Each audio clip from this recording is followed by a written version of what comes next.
Hello friends, welcome to our channel. আমাদের চ্যানেলে কিন্তু তোমাদের সবাইকে স্বাগত। তোমাদের জন্য কিন্তু সপ্তম দফার একদম টাটকা খবর নিয়ে এসেছি যে এইখানে কোন কোন লোকসভায় কে কে মোটামুটি এগিয়ে থাকতে পারে। তার কারণ জেতার রেজাল্ট তো আমরা দেখতেই পাবো, এবং এগিয়ে থাকতে পারে কে কে সেটা কিন্তু আমরা একটুখানি দেখে নেব। তো দেখুন, প্রথমত আমরা বলি যে এগিয়ে কে কে থাকতে পারে। দেখুন, কলকাতা উত্তরে কে থাকতে পারে। কলকাতা উত্তরে কিন্তু ভালো ভালো প্রার্থী দাঁড়িয়েছে। সুদীপ বন্দ্যোপাধ্যায় দাঁড়িয়েছে এবং তাপস রায় দাঁড়িয়েছে, যার সাথে কিন্তু হাড্ডাহাড্ডি লড়াই, এবং কংগ্রেস প্রার্থী কিন্তু প্রদীপ ভট্টাচার্য কিন্তু দাঁড়িয়েছে।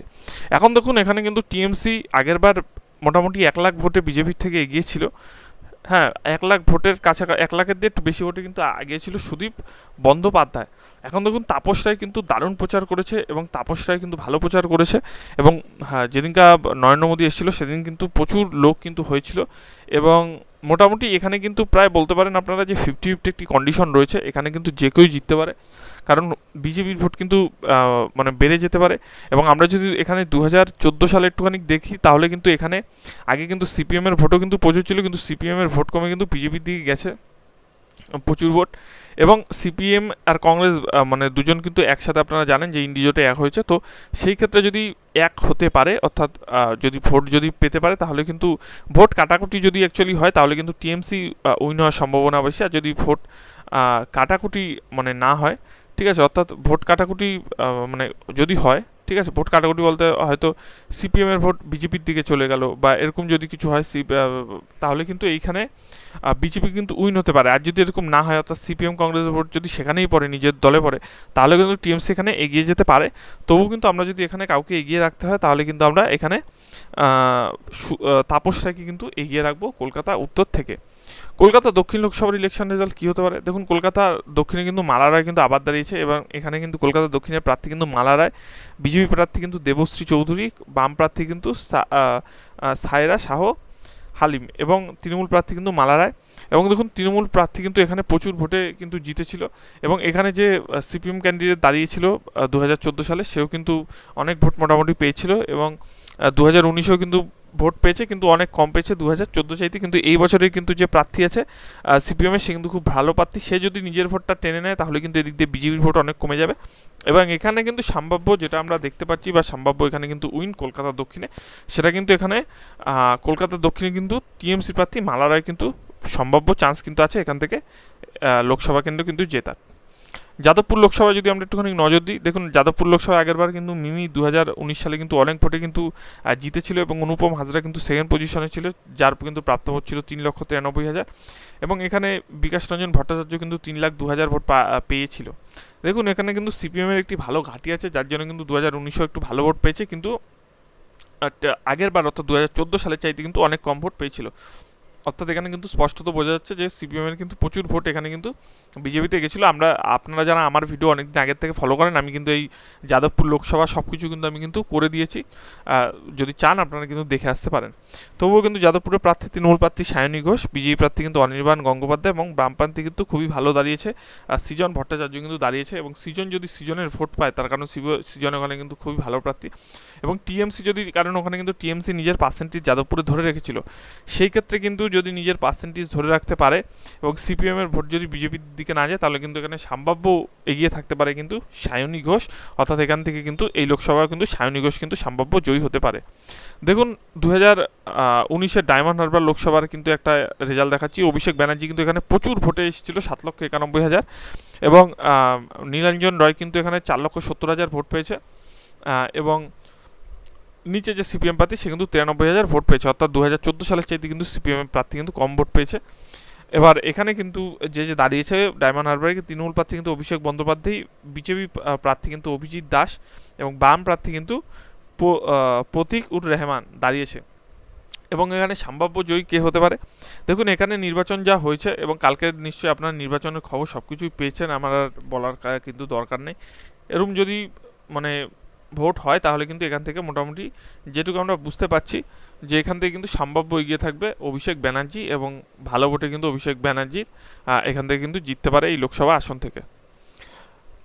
মথুরাপুর লোকসভা, এবং মথুরাপুর লোকসভা যদি দেখি আমরা, এখানেও কিন্তু 2014 সালে সিপিএমের ভোট অনেক বেশি ছিল, সিপিএমের ভোট কিন্তু 2019 সালে কমেছে, এবং বেড়েছে কিন্তু বিজেপির ভোট। এবং টিএমসির ভোটও কিন্তু বেড়েছে, টিএমসির ভোট বেড়ে কিন্তু 7,26,828 ভোট কিন্তু হয়েছে, যা কিনা ভোট পার্সেন্টেজের 51%। তো এখানে কিন্তু মথুরাপুরে কিন্তু এই বছর কিন্তু দাঁড়িয়েছে মথুরাপুরে তৃণমূল প্রার্থী কিন্তু বাপি হালদার দাঁড়িয়েছে, এবং বিজেপি প্রার্থী কিন্তু অশোক পুরকাইত দাঁড়িয়েছে, বাম প্রার্থী কিন্তু শরৎচন্দ্র হালদার কিন্তু দাঁড়িয়েছে। তো আমরা কিন্তু এই বছর মথুরাপুরে কিন্তু তৃণমূল প্রার্থী বাপি হালদারকে কিন্তু এই লোকসভা কেন্দ্র থেকে এগিয়ে রাখবো, অর্থাৎ সম্ভাব্য জয়ী কিন্তু তৃণমূল এখানে হতে পারে। এটা কিন্তু জয়নগর, আপনারা দেখতে পাচ্ছেন জয়নগরে কিন্তু তৃণমূল কংগ্রেস প্রার্থী প্রতিমা মণ্ডল কিন্তু দাঁড়িয়েছিল 2019 সালে, এবং যার ভোট ছিল কিন্তু 7,61,000 ভোট ছিল, যা কিনা ভোট পার্সেন্টেজ 56%। বিজেপি কিন্তু সেকেন্ড পজিশনে ছিল 4,44,427টি ভোট কিন্তু 33% কিন্তু পেয়েছিল। আমরা যদি জয়নগরের মোটামুটি একটা হিসাব করতে যাই, তাহলে কিন্তু জয়নগরের এখানে সম্ভাব্য জয়ী কিন্তু হতে পারেন কে, এটা কিন্তু আমরা বলছি। তার সঙ্গে কিন্তু দেখুন এখানে কিন্তু তৃণমূল প্রার্থী ছিল কিন্তু প্রতিমা মণ্ডল, বিজেপি প্রার্থী কিন্তু অশোক কান্ডারি, এবং বাম প্রার্থী কিন্তু সমরেন্দ্রনাথ মণ্ডল। এবং জয়নগরে কিন্তু প্রতিমা মণ্ডল আগের বছর জিতেছিল 2019-এ, এবারে কিন্তু জয়নগরে কিন্তু প্রতিমা মণ্ডল সম্ভাব্য জয়ী, এবং জয়নগর জায়গা থেকেও কিন্তু প্রতিমা মণ্ডল কিন্তু উইন হতে পারে। এবং যেগুলো তথ্যগুলো দিচ্ছে এগুলো কিন্তু হতেও পারে, নাও হতে পারে, এরকম কোনো ব্যাপার না যে হবেই, তাও আমরা একটা প্রেডিকশন করে আপনাদের দিতে হয় তাই দিচ্ছি। দেখুন এখানে কিন্তু বারাসাত লোকসভা যদি আমরা দেখি, এখানে কিন্তু কাকলি ঘোষ দস্তিদার গত 3 বারের কিন্তু সাংসদ, ঠিক আছে, এবং সে কিন্তু ভোট প্রাপ্তি ছিল কিন্তু 6,48,444, এবং মৃণাল কান্তি তারও কিন্তু দেবনাথ, সে কিন্তু বিজেপি দাঁড়িয়েছিল 2019 সালে 5,38,000 ভোট কিন্তু পেয়েছিল, যা কিনা ভোট পার্সেন্টেজে 38.57%। এবং এখানে কিন্তু AIFBর যে প্রার্থী ছিল সে কিন্তু 1,24,000 ভোট কিন্তু, অর্থাৎ ফরওয়ার্ড ব্লকের প্রার্থীও কিন্তু 1,24,000 ভোট পেয়েছিল। দেখুন এবারে লোকসভায় কিন্তু এই বারাসাত থেকে দাঁড়িয়েছে কাকলি ঘোষ দস্তিদার তৃণমূলের, বিজেপি প্রার্থী স্বপন মজুমদার, বাম প্রার্থী কিন্তু সঞ্জীব চট্টোপাধ্যায়। এবং দেখুন এখানে কে মোটামুটি এগিয়ে থাকতে পারে। দেখুন বামের ভোট যদি বামে পড়ে তাহলে কিন্তু বিজেপি স্বাভাবিক কথা পিছিয়ে যাবে, এবং যদি মানে কিছু সিপিএমের ভোট যদি মোটামুটি বিজেপি পড়ে তাহলে কিন্তু বিজেপি এগিয়ে থাকতে পারে, কিন্তু কম মার্জিনে হলেও কিন্তু এখান থেকে কাকলি ঘোষ দস্তিদার জিতে যাওয়ার সম্ভাব্য চান্স কিন্তু আছে। এবং এই লোকসভা থেকে কিন্তু কাকলি ঘোষ দস্তিদার কিন্তু অল্প ভোটে হলেও কিন্তু এখান থেকে জিতে যেতে পারে, এবং আমরা তার জন্য এখানে কাকলি ঘোষ দস্তিদারকে এগিয়ে রাখবো। বসিরহাট লোকসভা একটি ভাইটাল লোকসভা, দেখুন এখানে নুসরত জাহান কিন্তু এসেছিল, নুসরত জাহান কিন্তু 7,82,078 ভোট কিন্তু পেয়েছিল। যেহেতু এটা এখানে সংখ্যালঘু প্রচুর ভোট আছে, সেহেতু কিন্তু এখানে প্রত্যেক বছর কিন্তু টিএমসি মোটামুটি এগিয়ে থাকে।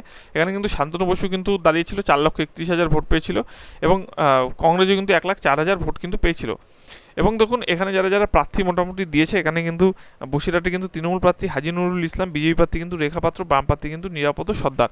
দেখুন এখানে একটা আন্দোলন হয়েছে আমরা সবাই জানি, কিন্তু আন্দোলনটাই কিন্তু একটা দিক কিন্তু দেখতে হবে, কিন্তু আরেকটা দিকও কিন্তু এখানে আছে যে একটা সংখ্যালঘু ভোটের কিন্তু একটা প্রভাব আছে। এবার দেখুন এখানে কিন্তু নুসরত জাহান কিন্তু জিতেছিল এত ভোটে, ঠিক আছে, প্রচুর ভোটে কিন্তু জিতেছিল, কিন্তু নুসরত জাহান কিন্তু তেমন এখানে কোনো রকম আর কি আলোচ্য বিষয় হয়ে আসেনি। কিন্তু এবার কিন্তু হাজি নুরুল ইসলাম কিন্তু এখানে দাঁড়িয়েছে, এবং বিজেপি পাত্র কিন্তু রেখা পাত্র, এই দুজনের মধ্যেই কিন্তু আসল লড়াইটা। দেখুন লড়াই কিন্তু রেখা পাত্র খুবই ভালো দিয়েছে এবং ভালো কিন্তু করেছে, কিন্তু এখান থেকে কিন্তু রেখাপাত্র দেখো এখানে এমন একটা লোকসভা, এখানে কিন্তু এখন 50-50 আমার চান্স রাখতে হচ্ছে, ঠিক আছে। তাও যদি বলেন 1%ও যদি একটুখানি এগিয়ে রাখতে হয়, সেক্ষেত্রে কিন্তু আমি এগিয়ে রাখবো এখানে তৃণমূল প্রার্থী হাজি নুরুল ইসলামকে কিন্তু এখান থেকে কিন্তু এগিয়ে রাখবো। এবং দেখুন 2019-এর যে একদম মানে দমদম প্রার্থী, ঠিক আছে, দমদমের কিন্তু যেগুলো দেখছি প্রার্থী কিন্তু সৌগত রায়, বিজেপি প্রার্থী কিন্তু শিলভদ্র দত্ত, এবং বাম প্রার্থী কিন্তু সুজন চক্রবর্তী। দেখুন সৌগত রায়ের কিন্তু এখানে ভোট কিন্তু পড়েছিল 2019-এ 5,12,000, এবং বিজেপি প্রার্থীর কিন্তু পড়েছিল 4,59,000, ঠিক আছে। এবং সিপিএমের কিন্তু ভোট কিন্তু 2014 সালের চাইতে এখানে কিন্তু প্রচুর ভোট কিন্তু কমেছিল। এই বছর কিন্তু কি হতে পারে সেটা হচ্ছে কি কথা, 2014 সালের চাইতে এখানে কিন্তু যদিও বা ভোট বাড়ে, তবু আপনাদের একটা কথা বলে রাখি যে এখানে কিন্তু বেশি ভোটের কিন্তু সৌগত রায় আগের বার কিন্তু 2019 লোকসভায় জেতেনি, কিন্তু শিলভদ্র দত্ত কিন্তু এখানে প্রচুর ফাইট দিয়েছে। এবার তাহলেও যদি এখানে কাউকে এগিয়ে রাখতে হয়, এখানেও কিন্তু আরেকটা 50-50 ব্যাপার কিন্তু এসে যাবে, ঠিক আছে, ভোটের রেজাল্টের সময়। দেখুন এমন একটা ভোট হয়েছে যেই ভোটে কিন্তু যেই জিতুক না কেন, সে বিজেপি জিতুক আর তৃণমূল জিতুক, যেই জিতুক না কেন বেশি ভোটের কিন্তু ফারাক হবে না, একদম কম ভোটের ফারাক হবে। তবুও আমরা এখান থেকে কিন্তু এগিয়ে রাখছি যে বিজেপি প্রার্থী শিলভদ্র দত্ত, তাকে কিন্তু এমন না যে সৌগত রায়কে আমি পিছিয়ে রাখলাম, 50-50 চান্স আমি কিন্তু আগেও বলছি। ভিডিওটি কেমন লাগলো জানাবেন, ভালো লাগলে কিন্তু চ্যানেলটি